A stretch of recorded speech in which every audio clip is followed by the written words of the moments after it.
Hello there. Welcome back to Economics at Grade Core. In this video, I want to look at a question paper of March 2022, and it's a common test. So we are going to look at section B on that question paper. And the question that we want to look at is our question 3, that is on macroeconomics. And our question requires us to spend on average 3.1. Let's answer the following questions. We have is how we call the draw that we just say. We have pick and draw. So these are the responses. We say obviously when we have high tax, it obviously means high tax rate. It means obviously the disposable income of also of households is going to be low because the greater proportion of their income is going to be taken by a revenue collector. So obviously now we are saying that is the impact, and it's going to cascade to the level of aggregate demand that we are going to have in the economy is also going to go down since the potential to buy will be lowered. So that's another point that we can try to bring in. So you go to another session, we try to see what explanation do we have. We are going to see that the first point that we have is a higher tax rate. This is another possibility that we can also have in terms of a high tax rate. So remember, tax evasion, we are saying this is an illegal activity of avoiding to pay tax. So obviously, if it's a high, we are going to see participants in the economy are trying to avoid it, and that is tax evasion, and it obviously it's a criminal activity that will attract some penalties and fines. So basically, that's what we're in the first point. Then we second point saying a high tax rate discourages people from entering the labor market or accepting a promotion. So basically, this point is trying to illustrate that obviously with the high tax rate, the greater proportion of your income in terms of a salary is being taken by SARS. So it means you might see it's not necessary to go to work. So that's what we have on the second point. And we are going to see some people quitting jobs as they are regarding it not necessary to go to work as a higher proportion of their income is being taken. So basically, that's what we have on the second point. So this is a point of view that we have according to the response that we have according to this video. So when you go to the next part of the question, which reads, study the extract below and answer questions that follow. You are given an extract of Reserve Bank repo rate, Reserve Bank repo rate to 3.75%. So basically, that's what we have. Then the next, the scenario is that the repo rate will increase by 25 basis to 3.75%. South African of commercial banks will increase to 7.25%. To the move to high to the rate comes with an increase in concern about high monetary policy committee, that is MPC, meeting of the year. So the first part of the question concerning that scenario is identify the monetary instrument discussed on the extract below. So on the extract above. So obviously now what is the monetary instrument that is being highlighted by the extract that we have there. So we try to identify, and we see that we have a repo rate. We have a repo rate that we have there. And obviously, a repo rate, we know that it's a repurchase rate. So obviously, we are saying on 3.2.1, the response that we have, the monetary instrument that is there is the repurchase rate. So we can just maybe write it here as the repurchase rate. So this is what we have on the first part. And then the second part says, name the institution that is responsible for monetary policies. So the institution responsible for monetary policy, we know that is the central bank. In South Africa, our central bank is called the South African Reserve Bank. So the SARB becomes the institution that is responsible for monetary policies. So next question, briefly describe the term cash reserve requirement, cash reserve requirement. So you would see that the cash reserve requirement is defined as an instrument that is utilized by the central bank that regulates the level of money supply through setting a minimum amount that commercial bank must hold in liquid assets. So basically, that's what we have there in terms of reserve requirement, the cash reserve requirement, but it is the minimum amount that commercial banks must hold in liquid assets. And it comes as a directive, obviously, from the central bank. So we go to other section to see the brief description that we have in terms of reserve requirement. So according to this video, it is described as um, cash reserve requirements are the amount of funds that a bank holds in reserve to ensure that it is able to meet liabilities in case of sudden withdrawal. So basically, this is the brief description that we have in terms of cash reserve requirement. So but basically, the essence that is behind cash reserve requirement, we can see it that is the issue of keeping a certain amount of a certain amount of money that is regarded as a reserve in times of needs, that is in terms of meeting liabilities. So this is what we have. So on this next question that we have, it reads, what is the positive impact of increasing money supply in the economy? So obviously, when money supply is increasing, obviously we are having more money being injected in the economy, and this can be done in many ways. We can have a scenario whereby we are having more loans are being issued to the public or the businesses, and we are seeing businesses and individuals holding more money. When we say that there is a level of money supply has been increased. So this is the scenario that we have when we have got an increase in money supply. So what positives can we deduce from that? So when businesses hold more money, obviously they are going to expand their production capacities, and we are going to see more economic activity taking place in the economy. So that becomes a positive, and as we are going to see economic growth taking place in the local economy. So we go to other section and try to see what information we have in terms of positives that we can deduce from increasing money supply. So on the answer section, the first point is an increase in the supply of money will consequently result in an increase in aggregate demand, hence a concurrent increase in profit earnings of the business. Obviously, when the money supply is increased, it means we are going to have participants in the economy holding more money, and as such, businesses are also going to earn more profits from more revenue. So this is what we have on the first point. Second point is when the money supply increases, the economy is stimulated, thereby causing efficiency of the market, and a fast economic growth rate can be experienced. So this is the second point that we have. As well, we'll try to see, according to the next question that we have. 3.2.5 is what the government play in discouraging the use of demerit goods. So this is the question that we have, and the role that the government can play in discouraging the use of demerit goods. We can see the government maybe decampaigning the consumption of demerit goods, and maybe conscientizing the consumers about the disadvantages or the costs that are associated with consuming those demerit goods. So those are some of the approaches that can be employed by the government. So we go to answer section to try to see explanations that we have according to this video, according to that question 3.2.5.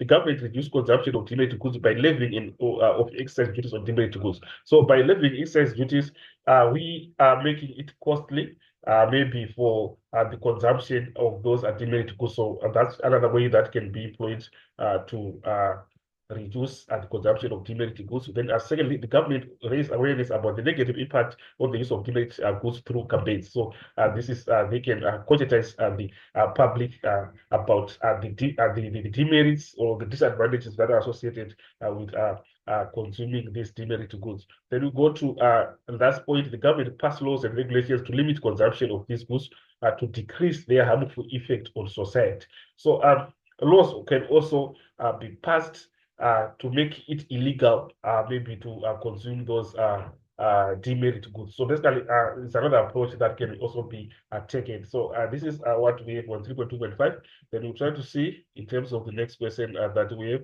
which is now on 3.3. Which studied the cartoon below and answered the questions that follow. Then we are given electricity and the challenges of South African government. Then we're given the demand side, and then we're given the supply side. So I believe that we have the question part, whereby the first part says identify the parastatal shown above, but we know that the cartoon that we are given is something to do with electricity. So obviously, we know that the parastatal that that is associated or that is responsible for electricity is ESCOM. So we are having ESCOM as our response. Then secondly, name the government department responsible for the provision of electricity, and we know that this is the Department of Energy.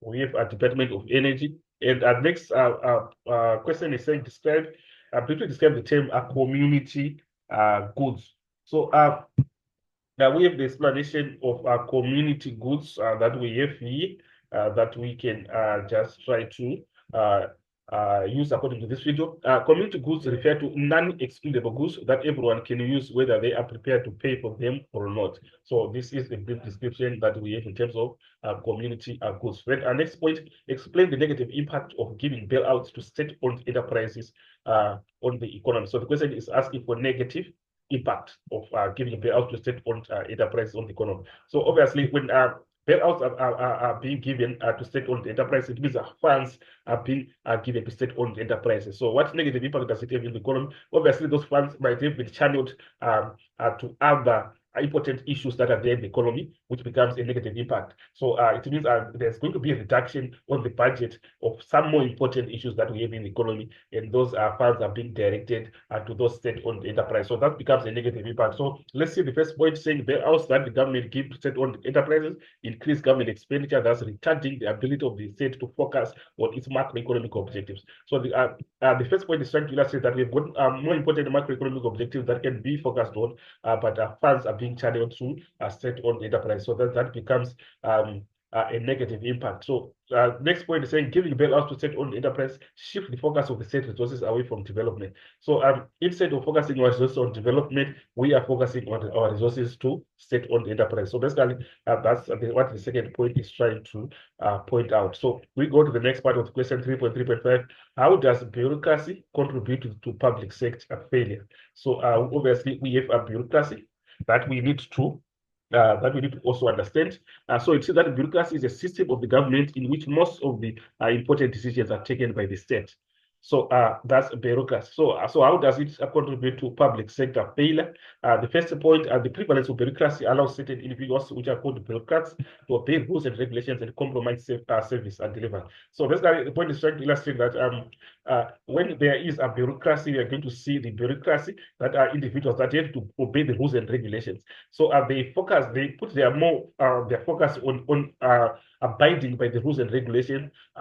Rather than them concentrate on service delivery, which is more important. So basically, that becomes a contribution to public sector failure, because the main essence behind a public sector is the service delivery. So in this case, we are seeing a new concentration or a shift to concentration that we are seeing to the issue of abiding by rules and regulations, which is not more important. So basically, that's becomes the first point. The second point: official rules and procedures which are time-consuming and hamper productivity are put to place as red tape to benefit certain individuals. So we are saying that we're going to give a scenario whereby we have got rules and procedures which are time-consuming, and they obviously have a negative impact in terms of productivity, and they benefit certain individuals. So basically, that's another point that can be raised. Then next point: individuals and enterprises influence government to act in their interest and not that of the public that they serve. So this becomes our last point. And we try to see according to our next question that we have. So the last part, which is obviously going to be the additional part, it says, how can full employment be achieved as a macroeconomic objective of the state? How can full employment be achieved as a macroeconomic objective of the state? Obviously, we have a term that we have, which is saying full employment. So what exactly do we mean by full employment? So full employment, obviously, we are saying we have got full utilization of our resources that are there. That how best we can define full employment level. So we can say it's a situation in which all available resources in an economy are being used. So that's full employment. So from the point of view of labor, we are saying all the workers that potential workers, and we have the willingness and ability to work being employed. So that's full employment. We don't have anyone who has the potential to work who is not going to work. That's the situation that we have when we have a full employment from the point of view of labor as a resource. The question is saying, how can full employment be achieved as a macroeconomic objective of the state? So obviously, there should be employment creation that should take place so that we achieve full employment. We create employment opportunities as a nation. The government has to come up with ways or come up with initiatives that resuscitate the problem that is on the end of unemployment and create opportunities so that everyone become employed. So basically, all the first point is the state can invest in capacity building by implementing skills development projects, which will equip economy. It might be a problem that the people are not well equipped in terms of the skills or do not have the knowledge. So this is an initiative that is being taken of a capacity building by making those who don't have the skills to acquire those skills so that they can become employable and then they get employed. So basically, that's another approach. Then next point, the government can build the sector to create jobs. So tax reduction, in a way, we are seeing this is going to reduce the final price of products when the tax is reduced. Remember, the proportion of tax is added to the initial price to get the actual price. And obviously, when tax is used, the final price is going to be reduced and it becomes cheaper. The products become cheaper and more products are going to go to, like, going to see aggregate demand increasing. Firms are going to earn more revenue. When they earn more revenue, they expand their profit margins, they widen their profit margins, and then obviously they reinvest those profits by expanding their production capacity. So in that sense, they accommodate more workers, and we are going to see a situation whereby more people are going to be employed, and we move closer to achieving our full employment target. So and also in the case of our subsidies, we know that subsidies these are funds that are given to firms that are facing a cost of production. So when we have got subsidies that are being given, it means that those firms are now facing less cost of production. They are left with more profits. They widen their profit margins. Also, they expand their production capacities. They accommodate more workers. More people become employed, and we then achieve full employment level. Because jobs will be created. So basically, that's the second point. Next point, it can implement initiatives meant to inspire small businesses development, which will create job opportunities for local communities. So obviously, the issue of initiatives whereby there is a promotion of small businesses, so that we have got small businesses that are operating. So in those small businesses, that's where you're going to have more workers being accommodated also. And obviously, with that, now we can achieve full employment. Then government, next point, government spending can be focused on infrastructure development while strategically creating jobs. So infrastructure development, obviously, it's a process which needs also a labor as a resource. So obviously, we can move closer or achieve full employment by employing infrastructure development as a government. So we'll give an example of EPWP. So we know that EPWP stands for Expanded Public Works Program. And essence behind Expanded Public Works Program, it focuses on skills development and providing work opportunities. So that explains it. It is also responsible for the creation of creation of those jobs, as it is focusing on skills development and providing work opportunities. So basically, on the creation of work opportunities, it's now closing the gap so that full employment is achieved. So basically, that's the last point that we have according to this question. Thank you for listening. Hopefully, the video was helpful. Let's not forget to subscribe and share to our channel. Let's not forget to share the link to our colleagues who are doing the core of economics. More typical examination questions will be uploaded on this channel. Let's stay tuned. Let's turn on the notification button so that we get updated on new uploads. As for this video, I'm signing out. Let's meet again in the next video.